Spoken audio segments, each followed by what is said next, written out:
नमस्कार, मी देवेंद्र बुद्गो सूर्यवंशी आपले स्वागत करतो आजच्या व्हिडिओमध्ये। आता नुकतीच 19 जून 2024 रोजी म्हणजे अगदी काही दिवसांपूर्वीच केंद्र सरकारने MSP जाहीर केली। म्हणजे नवीन 2024-25 या आर्थिक वर्षासाठी काही पिकांची MSP जाहीर केली। त्यानंतर सरकारने जी काही MSPमध्ये किमती वाढवून दिल्या त्याच्यावरून आम्ही शेतकऱ्यांवर खूप मोठे उपकार केले आहेत आणि शेतकऱ्यांच्या आयुष्यामध्ये खूप मोठा बदल येईल, शेतकरी समृद्ध होईल, श्रीमंत होईल, अशा प्रकारचं वातावरण निर्मिती करण्याचा प्रयत्न केला जात आहे। परंतु याच्या वास्तविकतेशी काय संबंध आहेत आणि याच्यामध्ये खरंच ग्राउंड लेवलला तसे काही बदल होतील का, हे आपण आजच्या व्हिडिओमध्ये समजून घेणार आहोत। आणि सगळ्यात महत्त्वाचं एक मोठं आणि बोल्ड स्टेटमेंट करतो, कदाचित तुम्हाला ते वेगळं वाटेल। शेतकऱ्यांना अपेक्षित असलेल्या शेतमालाच्या किमती म्हणजे तेवढी भाववाढ ही कधीच होणार नाही। माझं स्टेटमेंट लक्षात घ्या। शेतकऱ्यांना जितकी भाववाढ हवी आहे किंवा त्यांच्या पिकाला जी किमती मिळाल्या पाहिजेत असं शेतकऱ्यांना वाटतं ते कधीच मिळणार नाहीत। हे स्टेटमेंट मी व्हिडिओ संपेपर्यंत तुम्हाला ते प्रूव्ह करून देईल, सिद्ध करेन। त्याकरता हा व्हिडिओ शेवटपर्यंत आवर्जून पूर्ण पहा। हा विषय समजून घेण्यासाठी आपल्याला काही डेटा तपासावा लागेल, काही माहिती तपासावी लागेल जी केंद्र सरकारकडूनच याआधी उपलब्ध झालेली आहे। मी वेगळं माझ्या मनाचं असं काही सांगत नाही आहे, सरकारचाच डेटा आपल्यासमोर एका सिक्वेन्सने मांडतो जेणेकरून तुम्हाला मी जे सांगत होतो ते विषय कशा पद्धतीने खरं होईल ते लक्षात येईल। केंद्र सरकारच्या कृषी व शेतकरी कल्याण मंत्रालयाने 16 डिसेंबर 2022 रोजी शेतकऱ्यांच्या उत्पन्नाच्या बाबतीत एक माहिती प्रसिद्ध केली होती। त्या माहितीनुसार आपल्या देशातील एका शेतकरी कुटुंबाचं सरासरी उत्पन्न, शेतकरी कुटुंबाचं म्हणजे त्या घरातले सगळेजण जे शेतात जाऊन राबतात आणि त्याच्यातून मिळणारं त्यांना जे उत्पन्न आहे ते किती आहे, तर ते आहे 10,218 रुपये प्रति कुटुंब इतकं उत्पन्न। वर्षाला जर केलं, या रकमेला गुणिले 12 केलं तर ती रक्कम येते 1,22,616 रुपये।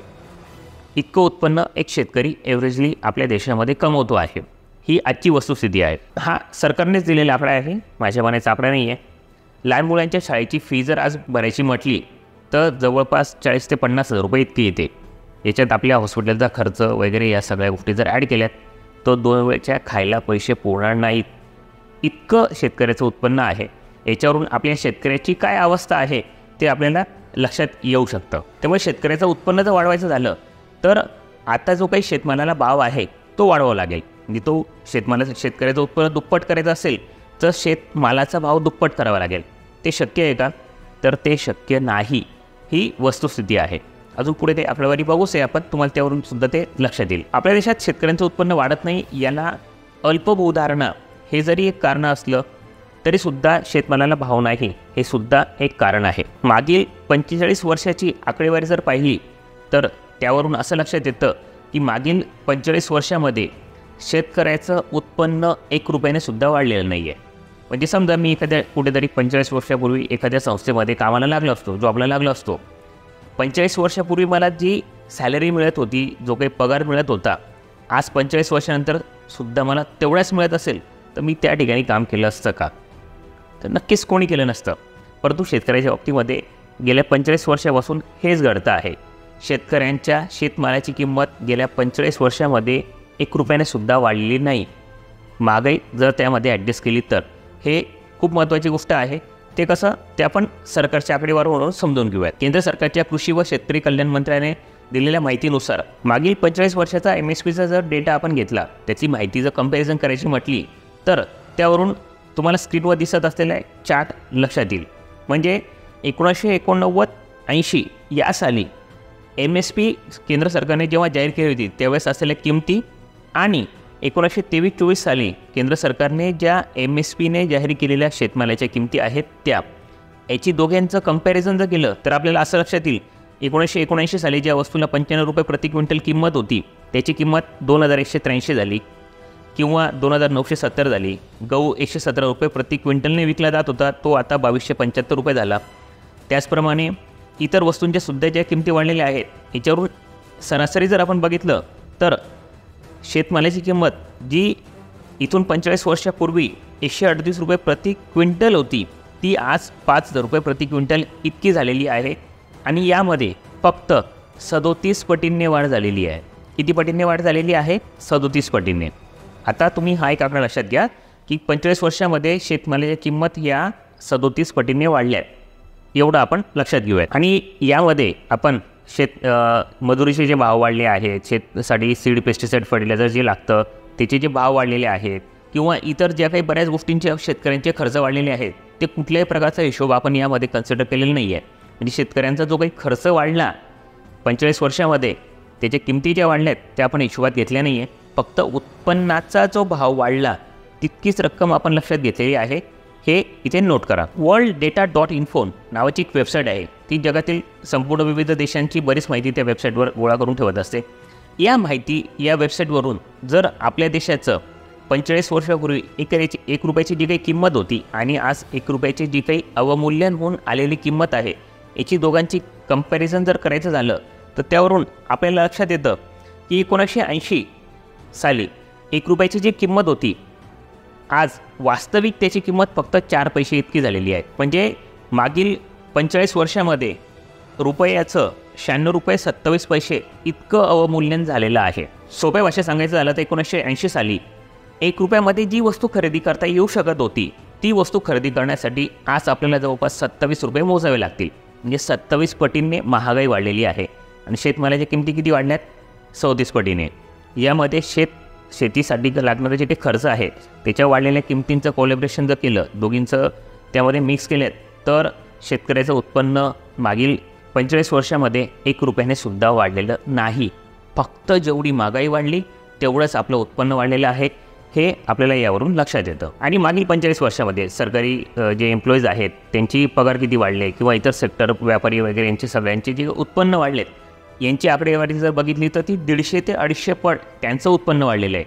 45 वर्षामध्ये समाजातल्या इतर घटकांचं उत्पन्न हे 150 ते 250 पट इतकं वाढलेलं आहे. यातली मिनिमम जरी आपण कन्सिडर केलं की 150 पट शेतमालाला जर भाववाढ मिळाली असती तर काय होऊ शकलं असतं, ते तुम्हाला स्क्रीनवर दिसत असेल.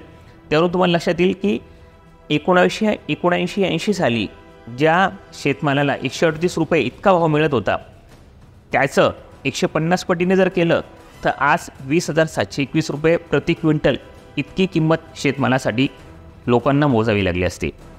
आणि इतकं जर राहिलं असतं तर आजचा आपला शेतकरी हा समृद्ध राहिला असता, जर समाजातल्या इतर घटकांच्या बरोबर त्याचं उत्पन्न वाढलं असतं तर. परंतु तसं झालेलं नाही आहे. वस्तुस्थिती वेगळी आहे. शेतमालाचे भाव वाढलेस तर इंडस्ट्रीसाठी लागणारं रॉ मटेरियल हे महाग मिळेल, इतर प्रोडक्ट्स इतर वस्तूंचे भाव वाढतील, त्यामुळे शेतमालाचे भाव हे कमीच ठेवण्यात येतात, ठरवून कमीच ठेवले जातात. कोणत्याही वस्तूचे भाव वाढलेत, आपल्याकडे शॉर्टेज झालात, उत्पन्न कमी झालं, वस्तूंचे भाव वाढायला लागलेत, तर इतर देशातून आपण आयात करतो, किंवा आपल्याकडे एखाद्या वस्तूचं प्रोडक्शन जास्त झालं तर त्यावेळीसुद्धा आपण तो माल इतर देशांमध्ये एक्सपोर्ट करून एक समतोल किंवा बॅलन्स ठेवला जातो.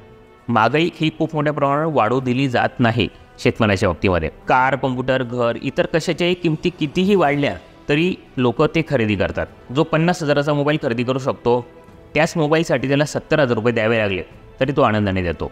जी कार पूर्वी 8 लाखाला मिळत होती, आज तिची किंमत 12 लाख रुपये आहे, तरी लोक ती खरेदी करतात. परंतु आमचा 10 रुपये 20 रुपये किलो असलेला टोमॅटो जर 100 रुपये किलो झाला तर लोकांच्या ताटातून टोमॅटो गायब झाला, किंवा महंगाई वाढली. 40-30 रुपये किलो, 30 रुपये का 2.5 किलो लेता था, आज 80 रुपये किलो बोल रहा है. कितना असर होता है आपकी जेब? अरे बहुत असर होता है. क्या होता है, पूरा खाली हो जाता है जेब हमारा. महीना पूरा होता है उसके पहले फिनिश. सगळं संपलं, पैसा संपलं, पैसा रहते नहीं, पैसा बहुत खलास हो जाता है हम लोग का. महीना होता है इतना ही सब वेजिटेबल महंगा हो गया. फ्रेंच बीन बोलता है 140 रुपये किलो. लोकांना मध्यमवर्गीयांचं आर्थिक गणित कोलमडलं, अशा सगळ्या प्रकारच्या बातम्या सगळीकडून सुरू होतात. पण खरंच एवढा फरक पडतो का? आपण जो महिन्याभरामध्ये भाजीपाला खरेदी करतो त्याची किंमत ही कितीशी आहे की जर आपण या महागाई 2 पैसे जास्त देऊन शेतकऱ्याकडून माल खरेदी केला तर त्याचा परिणाम आपल्या आर्थिक गणितावर होईल. असा कुठलाही बदल होत नाही, परंतु मीडियामधून या सगळ्या गोष्टी कंपल्सरी राबवल्या जातात. गव्हर्नमेंट त्यानंतर त्या गोष्टीची दखल घेते, इतर देशातून माल आयात करते आणि शेतकऱ्यांचे शेतमालाला जे काही भाव मिळतात ते दाबले जातात. जेव्हा कांद्याला खूप चांगला भाव मिळत होता त्यावेळी गव्हर्नमेंटने निर्यात बंदी केली. 8 डिसेंबरपासून निर्यात बंदीचा हा निर्णय लागू करण्यात आला होता आणि कांद्याचे दर नियंत्रणात ठेवण्यासाठी आणि देशामध्ये कांद्याचा पुरेसा साठा उपलब्ध व्हावा यासाठी कांदा निर्यात बंदी लागू करण्यात आलेली होती. आणि आपल्या देशातील भाव कमी केले जेणेकरून शेतकऱ्याला त्याचा कुठल्याही प्रकारचा फायदा झाला नाही. कमी किमतीमध्ये व्यापाऱ्यांनी तो शेतमाल खरेदी केला कांदा खरेदी केला आणि नंतर निर्यात बंदी उठल्यानंतर तुम्हाला त्यांनी एक्सपोर्ट करून व्यापाऱ्यांनी खूप चांगला पैसा कमवला, परंतु शेतकऱ्याला त्याचा कुठल्याही प्रकारचा फायदा झाला नाही. ही वास्तविकता आहे. आणि हे जर आपल्या देशामध्ये घडतंय, आपल्या देशातले राजकीय नेते हे खूप खराब आहेत किंवा आपल्या देशाची पॉलिसी खराब आहे असं म्हणण्याचं कारण नाही आहे. मी याबाबत सरकारला सुद्धा दोष देणार नाही. याला कारण असं आहे की जगातल्या इतर देशांमध्ये पण पाहिलं तर याच्या वातावरणामध्ये कुठल्याही प्रकारचा मोठा वेगळा फरक नाही आहे. त्या देशामध्ये सुद्धा आता पण साधारणतः जानेवारी आणि फेब्रुवारी 2024मध्ये युरोपियन युनियनमधले जे काही मोठे मोठे देश आहेत, जे आज आपण सगळ्यात श्रीमंत आणि समृद्ध देश म्हणतो, या देशांमध्ये सुद्धा शेतकऱ्यांचे आंदोलनं झाले आणि आपल्यासारखेच झालेत. अगदी रस्त्यावर जाऊन शेतमाल फेकून देणं, ट्रॅक्टरच्या रॅलीज काढणं किंवा अगदी संसदेसमोर जाऊन तिथे प्रदर्शनं देणं, या सगळ्या प्रकारच्या गोष्टी घडलेल्या आहेत. ते तुम्ही पाहू शकतात. तिथे सुद्धा त्यांच्या त्याच अडचणी आहेत. शेतमालाला भाव मिळत नाही आहे, शेतकऱ्यांच्या विरोधामध्ये तिथल्या गव्हर्नमेंटच्या पॉलिसीज आहेत, वेगवेगळे टॅक्स लावले जात आहेत, त्यांना सबसिडीज मिळत नाही आहे. हे सगळे प्रश्न युरोपामधल्या शेतकऱ्यांचे सुद्धा आहेत. जे संपूर्ण जगामध्ये शेतमालाच्या किमतीबाबत वातावरण सगळीकडे सारखं आहे, यामध्ये कुठल्याही प्रकारची मोठी तफावत होणार नाही. आता आपण एक रिसेंटली गव्हाच्या बाबतीतला एक डेटा बघूयात. 12 मे 2024 रोजी द बिझनेस स्टँडर्ड या वर्तमानपत्रामध्ये एक बातमी प्रसिद्ध झाली. त्या बातमीनुसार, त्या आर्टिकलनुसार रशिया आणि युक्रेन हे 2 जगातले सगळ्यात मोठे गव्हाचे उत्पादन करणारे देश आहेत. या 2 देशांमध्ये जेव्हा युद्ध सुरू झालं, ते सुरू होण्याच्या आधी गव्हाचा संपूर्ण जगावर आंतरराष्ट्रीय स्तरावर जी किंमत होती ती होती 2783 रुपये प्रति क्विंटल. इतकी गव्हाची किंमत होती. कधी? रशिया आणि युक्रेन वॉर सुरू होण्याच्या आधी. आणि हे युद्ध सुरू झाल्यानंतर सगळी डिस्ट्रीब्युशन सिस्टीम ही कोलॅप्स झाली. गव्हाचा पुरवठा सगळीकडे होऊ शकत नव्हता, त्यामुळे गव्हाच्या किमती वाढल्या. त्या वाढून त्यांची किंमत झाली 3663 रुपये प्रति क्विंटल इतकी झाली. त्यावेळी आपल्या देशाने, आपल्या भारताने व्यापाऱ्यांना किंवा शेतकऱ्यांना गहू एक्सपोर्ट करण्यासाठी मनाई केलेली होती. त्यामुळे त्याचा फायदा आपल्याला कुठल्याही प्रकारचा झालेला नाही. परंतु त्यानंतर जेव्हा हे युद्धाचा प्रभाव कमी झाला, डिस्ट्रीब्युशन नेटवर्क हे खूप चांगल्या पद्धतीने पुन्हा सुरू झालं, तेव्हा गव्हाच्या किमती ह्या पुन्हा कमी झाल्यात. तर त्या किती झाल्यात? तर 1862 म्हणजे 1862 रुपये प्रति क्विंटल ही आंतरराष्ट्रीय स्तरावर गव्हाला किंमत आहे. आणि त्याचवेळी आपल्या केंद्र सरकारने आपल्या देशात MSP जी जाहीर केली त्यानुसार गव्हाची किंमत आहे 2275 रुपये प्रति क्विंटल इतकी. ही संपूर्ण जगात जेव्हा 1800 रुपये प्रति क्विंटल इतकी किंमत होती गव्हाला, त्यावेळी आपल्या सरकारने MSP दिलेली होती 2275 रुपये. यावरून असं लक्षात येतं की गव्हाला संपूर्ण जगात जो भाव होता त्यापेक्षा आपल्या देशात किंमत जास्त होती. यावरून असं लक्षात येतं की आपण जर एक्सपेक्टेड करू की 5000 रुपये क्विंटल आज गव्हाला किंमत मिळाली पाहिजे, तर ते कुठल्याही परिस्थितीत होणार नाही. म्हणजे आंतरराष्ट्रीय स्तरावर गव्हाला जेवढी किंमत आहे त्यापेक्षा 100-150 रुपये प्रति क्विंटलपेक्षा जास्तपर्यंत आपलं गव्हर्नमेंट आपल्याला देऊ शकते MSP. त्यापेक्षा जास्त मोठ्या तफावतने या दरामध्ये फरक राहू शकत नाही. यावरून असे लक्षात येतं की भविष्यातसुद्धा शेतमालाला शेतकऱ्यांना अपेक्षित असलेला वाढीव भाव कधीही मिळणार नाही. संपूर्ण जगामध्ये सोयाबीनला जर 5000 रुपये प्रति क्विंटल भाव असेल, तर आपल्या देशामध्ये कोणतंही सरकार आलं तरी त्याची 10,000 रुपये क्विंटल इतका भाव करू शकत नाही. हे प्रॅक्टिकली पॉसिबलच नाही आहे. त्यामुळे शेतमालाच्या किमती एका मर्यादेपर्यंत वाढू शकतात, त्यापेक्षा जास्त कोणत्याही पक्षाचं सरकार आलं तरी ते करू शकत नाही. त्यामुळे शेतकऱ्यांच्या शेतमालाच्या किमती एका मर्यादेपेक्षा जास्त वाढू शकत नाही.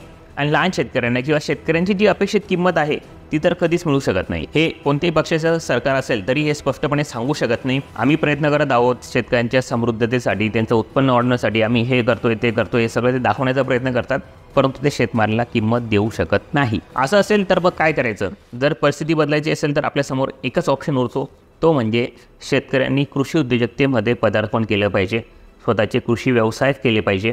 शेतीसोबत आपल्याला अजून काही कामं करता येतात का याबाबत त्यांनी विचार केला पाहिजे. आणि जर हे कामं करून ते आपलं आर्थिक उत्पन्न वाढवू शकत असतील तरच त्यांना शेती परवडणार आहे. फक्त शेती एवढाच विषय घेऊन जर आपण बसत असू तर ते आजच्या जगात भागणार नाही. त्यामुळे आपल्याला उत्पन्नाचे इतर सोर्सेस पण बघावे लागतील. त्यासाठी कृषी उद्योजकता हा चांगला पर्याय आहे. शेतकरी उत्पादक कंपनी, शेतकरी गटाच्या माध्यमातून आपण हे आपलं उत्पन्न वाढवू शकतो, आपली आर्थिक प्रगती करू शकतो. त्यासाठी आपल्या यूट्यूब चॅनलवर बरेच आधीच व्हिडिओज आहेत, तुम्ही ते व्हिडिओ बघा, त्यातून तुम्हाला या सगळ्या विषयांची माहिती होईल. या व्हिडिओची तुम्हाला माहिती आवडली असल्यास, उपयुक्त वाटली असल्यास या व्हिडिओला लाईक करा, या व्हिडिओला जास्तीत जास्त लोकांपर्यंत शेअर करा. तसेच आमचे चॅनल सबस्क्राईब पण करा, जेणेकरून तुम्हाला अशाच पद्धतीची माहिती उपलब्ध होत राहील. आपण हा व्हिडिओ पूर्ण पाहिलात यासाठी धन्यवाद.